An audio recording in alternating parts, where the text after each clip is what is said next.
आपलं SCA ॲपच्या क्लासमध्ये आपण जवाहर नवोदय विद्यालय प्रवेश परीक्षेचा उतारण आकलन हा प्रकार आपण मराठी भाषेचा बघत होतो. मराठी भाषा ही आपली आकलन क्षमता तपासण्यासाठी आपल्याला जवाहर नवोदय विद्यालय प्रवेश परीक्षेमध्ये दिलेली आहे आणि मागील उतार्यामध्ये आपण त्याच्या संदर्भामध्ये माहिती बघितलेली आहे की एक उतारा अशी 4 उतारे आपल्या मराठी भाषा या विभागात येतात आणि प्रत्येक उतार्याला 5 प्रश्न असतात. अशी म्हणून जवळपास 25 मार्काची ही मराठी भाषा आपल्याला सोडवायची असते. उतारा वाचत असताना मागील व्हिडिओमध्ये आपण पाहिलेलं आहे की उतारा वाचत असताना तो लक्षपूर्वकरित्या वाचला पाहिजे, समजून घेतला पाहिजे, त्याच्यात देणारा संदेश आपण ओळखला पाहिजे आणि त्यावर आधारित दिलेल्या प्रश्नांची अचूक उत्तरं दिली पाहिजे. चला तर मग आपण उतारा क्रमांक 6 याविषयी या उतार्यावर दिलेल्या प्रश्नांची उत्तरं शोधण्याचा प्रयत्न आपण अगोदर उतारा वाचून करूया. उतारा 6 आपण उतारा अगदी लक्षपूर्वक वाचूया. ऑलिम्पिकमध्ये भारतीय कसरतपटूंना अडखळताना पाहणे ही एक निराशाजनक सामान्य गोष्ट होऊन बसली आहे. ऑलिम्पिक स्पर्धा या जागतिक पातळीवर होणाऱ्या आंतरराष्ट्रीय क्रीडा स्पर्धेचा एक भव्य महोत्सव असतो आणि प्रत्येक 4 वर्षाला ह्या स्पर्धा भरवल्या जातात आणि जगातले बहुतेक देश, सर्वच देश या खेळामध्ये सहभागी होतात आणि एक विश्वबंधुत्वाची भावना त्यामध्ये निर्माण व्हावी म्हणून या खेळाचं आयोजन केलं जातं, आपल्या सर्वांना माहीत आहे. परंतु या स्पर्धेमध्ये उतरलेले जे काही आपले भारतीय खेळाडू आहेत की जिथं याला कसरतपटूंना या उतार्यामध्ये कसरतपटू म्हणून संबोधलेला आहे. कसरतपटू म्हणजे खेळाडू. भारतीय जे खेळाडू ऑलिम्पिकमध्ये जे उतरतात खेळ खेळण्यासाठी किंवा त्या स्पर्धेमध्ये ते अडखळताना पाहणे म्हणजे त्यांना काहीतरी संकोच वाटणे, अडखळत खेळणे, हे ज्यावेळेस आपण पाहतो तर त्या उतार्यामध्ये दिलेलं आहे की ते निराशाजनक सामान्य गोष्ट आहे. निराशाजनक म्हणजे दुःखदायक. चिंताजनक आणि दुःखदायक याच्यामध्ये फरक आहे. चिंता म्हणजे फक्त चिंता वाटते, परंतु निराशा आली तर दुःख होतं. अशा अर्थाने आपल्याला इथं या निराशाजनक शब्दांचा अर्थ घ्यायचा. दुःखदायक आहे, सामान्य गोष्ट होऊन बसली पाहिजे म्हणजे ती नेहमीच गोष्ट होऊन बसली पाहिजे. सतत ती आपल्याला पाहावं लागतं की ऑलिम्पिकमध्ये भारतीय खेळाडू हे सतत अडखळत असतात. मग जगातील सर्वात महान क्रीडा महोत्सवातून केवळ एक पदक घेऊन येणे ही थोडक्यात सांगायचं तर हृदयविदारक गोष्ट आहे. पहा की ते उतारा सांगतो की जगातील सर्वात महान क्रीडा महोत्सव, जगातील सर्वात महान क्रीडा महोत्सव अगोदर उतार्यामध्ये त्याचा उल्लेख आलेला आहे, ते म्हणजे ऑलिम्पिक.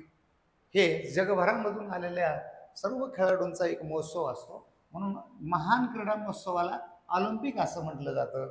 केवळ एक पदक घेऊन येणे आणि त्या एवढ्या मोठ्या महोत्सवातून आपल्या भारतीय कसरतपटूंनी खेळाडूंनी फक्त एक पदक घेऊन येणं म्हणजे फार हृदयविदारक गोष्ट आहे. हृदयविदारक म्हणजे अतिशय दुःख आणि वेदनादायी गोष्ट आहे असं ते म्हणतात की फक्त एकच पदक एकाने आणणं हे अगदी लज्जास्पद आहे, विदारक आहे, म्हणजे दुःखदायक आहे, वेदनादायक आहे.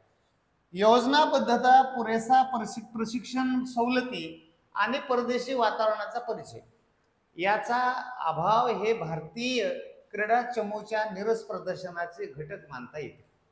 मग हे भारतीय खेळाडू ऑलिम्पिक महोत्सवामध्ये का अडखळत खेळतात याची कारणं देखील उतार्यामध्ये आपल्याला सांगितलेले की योजनाबद्धता म्हणजे कसल्याही प्रकारचं नियोजन नसणं, कसल्याही प्रकारची योजना न बनवणं, त्याच्यानंतर पुरेसा प्रशिक्षण म्हणजे त्यांना पुरेसं ट्रेनिंग न मिळणं, त्याच्यानंतर सवलती त्यांना पाहिजे आहेत अनेक प्रकारच्या, त्या सवलती न देणं आणि परदेशी वातावरणाचा परिचय नसणं, ह्या गोष्टीमुळे आपले भारतीय खेळाडू ऑलिम्पिक स्पर्धेमध्ये अडखळत खेळतात आणि अयशस्वी होतात असं या उतार्याचं म्हणणं आहे. या उतार्यामध्ये सांगितलेलं त्याचा अभाव आहे. अभाव आहे म्हणजे काय आहे? त्याचा कमीपणा आहे. ती उणीव आपली, अभाव म्हणजे काय? उणीव. ती उणीव आपल्या भारतीय खेळाडूमध्ये सापडते असं याच्यामध्ये क्रीडा चमू म्हणजे समूह, म्हणजे आपला क्रीडा जो काही खेळाडूंचा समूह तिथे गेलेला आहे त्या क्रीडापटूंचा निरस प्रदर्शनाचं का घटक मानता येतील, तर त्यांना पुरेसं प्रशिक्षण नसणं, त्याच्यानंतर योजना म्हणजे नियोजन नसणं आणि परदेशी वातावरणाचा संपर्क नसणं आणि काही प्रमाणात सवलती त्यांच्या नसणं, असं हे कारण त्याला सांगता येतील. पुढे बघूया. प्रतिभेच्या बाबतीत असे म्हणता येईल की तिची काही वानवा नाही. प्रतिभेच्या बाबतीत असं म्हणता येईल. आता प्रतिभा म्हणजे काय, विशेष स्किल ज्याला म्हणता येईल, ज्याला विशेष कौशल्य असं म्हणता येईल. तर त्या कौशल्याच्या बाबतीत असं म्हणता येईल की त्या कौशल्य आहे का मग खेळाडूमध्ये, तर त्याची काही वानवा नाही. वानवा हा शब्द आहे म्हणजे कौशल्याची अजिबात वानवा नाही, म्हणजे कमी इथे कौशल्याची अजिबात नाही. प्रतिभेची म्हणजे त्या टॅलेंटची अजिबात कशा पद्धतीची वानवा आपल्या देशामध्ये नाही, परंतु वरच्या गोष्टीमुळे आपण त्याच्यामध्ये अपयशी होतो असं उत्तरामध्ये सांगण्यात आलेलं आहे. 10 कोटीहून अधिक लोकसंख्या असल्यावर प्रतिभा सापडण्यासाठी धावधाव करावी लागत नाही. ते काय म्हणतात की आपल्या देशाची लोकसंख्या तर 140 कोटी आहे, परंतु 10 कोटीच्या वर जर जिथं लोकसंख्या असेल तर तिथं एखादी प्रतिमा किंवा स्किलला कमी पडत नाहीत, त्याचा काही कमीपणा म्हणजे वानवा सापडत नाही, कारण एवढी मोठी लोक असतात आणि त्याच्यामध्ये आपल्याला कोणी कोणतरी स्किलफुल माणूस सापडतो आणि म्हणून त्यामुळं आपल्याकडं प्रतिभेला कमी नाही, स्किलला कमी नाही. मग लाख रुपयाचा प्रश्न असा उठतो की लाख रुपयाचा प्रश्न एक लाक्षणिक अर्थाने तिथं तो शब्द म्हणजे लाख रुपयाचा प्रश्न म्हणजे काय, तो प्रश्न विचारल्यानंतर उत्तर दिल्यानंतर लाख रुपये मिळणारे असातला भाग नाही. लाख रुपयाचा महत्व म्हणजे अतिशय महत्वाचा प्रश्न असा उठतो की ऑलिम्पिकच्या रंगमंचावर या प्रतिभेचे काय होते, तर याचे एकच स्पष्टीकरण असू शकते की पैसा अथवा त्याचा अभाव हेच भारताच्या दुःख भरल्या कहाणीचे मूळ कारण आहे.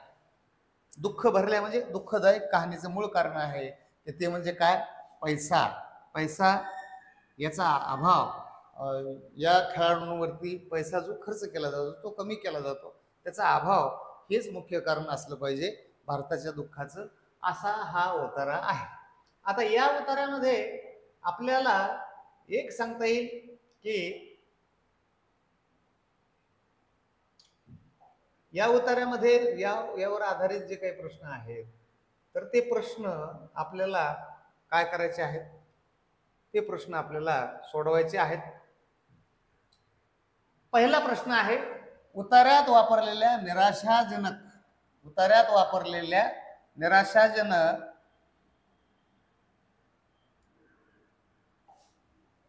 या शब्दाचा अर्थ काय आहे. मी अगोदरच सांगितलं चिंता आणि निराशा या वेगवेगळ्या गोष्टी आहेत. निराशा आली म्हणजे दुःख येतं, म्हणून चिंताजनक म्हणता येणार नाही, त्रासदायक म्हणता येणार नाही, भयावह म्हणजे भीतीदायक म्हणता येणार नाही, ते दुःखदायक आहे. हे उत्तर अगदी बरोबर आहे. त्याच्यानंतर दुसरा प्रश्न आपण बघूया. दुसऱ्या प्रश्नामध्ये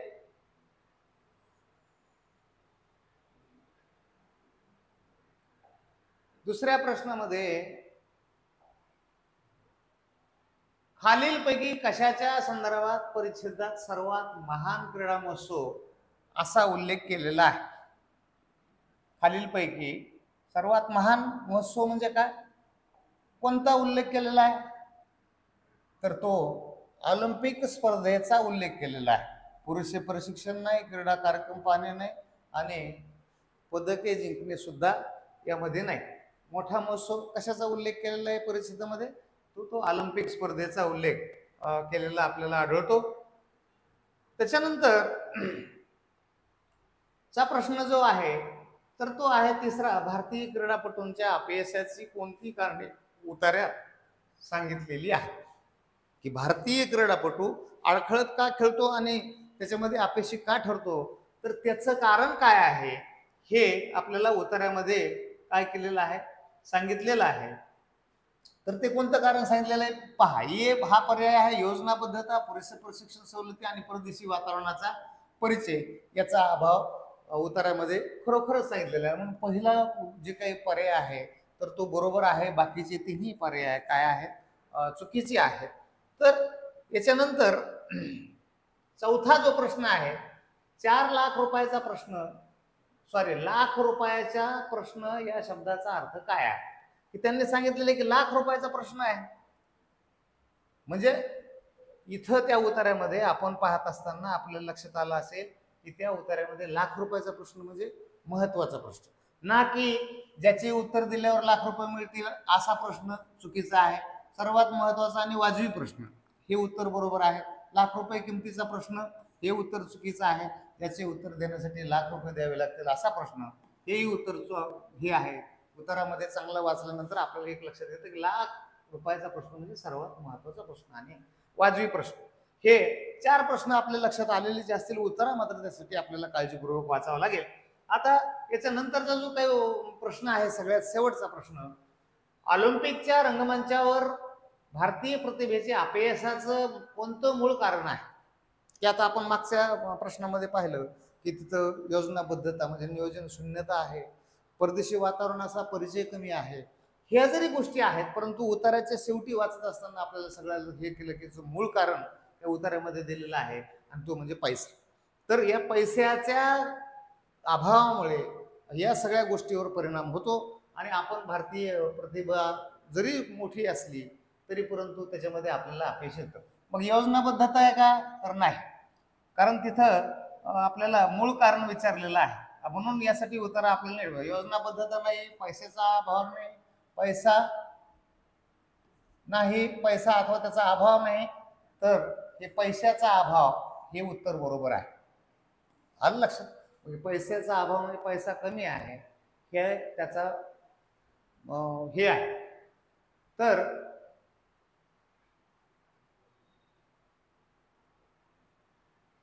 मूळ कारण हा पैसा आहे असं शेवटला आपण पाहिलेलं आहे. हे तर हा उतारा आपल्याला अशा पद्धतीने बघता येईल. आपण त्याचा घरी पुन्हा आपण वारंवार अवलोकन केलं पाहिजे. वेगवेगळे उतारे आपण वाचले पाहिजे. तेव्हा आपल्याला त्याचा सराव होऊन परीक्षेमध्ये वेळ न घालता आपण जास्तीत जास्त मार्क मिळवू शकतो. तेव्हा विनंती अशी आहे की आमचं हे जे ॲप आहे ते ॲप आपण लवकरात लवकर डाउनलोड करावं आणि अत्यंत माफक फीसमध्ये पूर्ण अभ्यासक्रम हा आपल्याला शिकवला जाणार आहे आणि मागचे पुढचे सगळे लेक्चर्स त्याच्यामध्ये आपल्याला बघायला मिळणार आहे. तेव्हा आजच या सुसंधीचं आपण सोनं करावं अशी विनंती मी तुम्हाला करत आहे. धन्यवाद.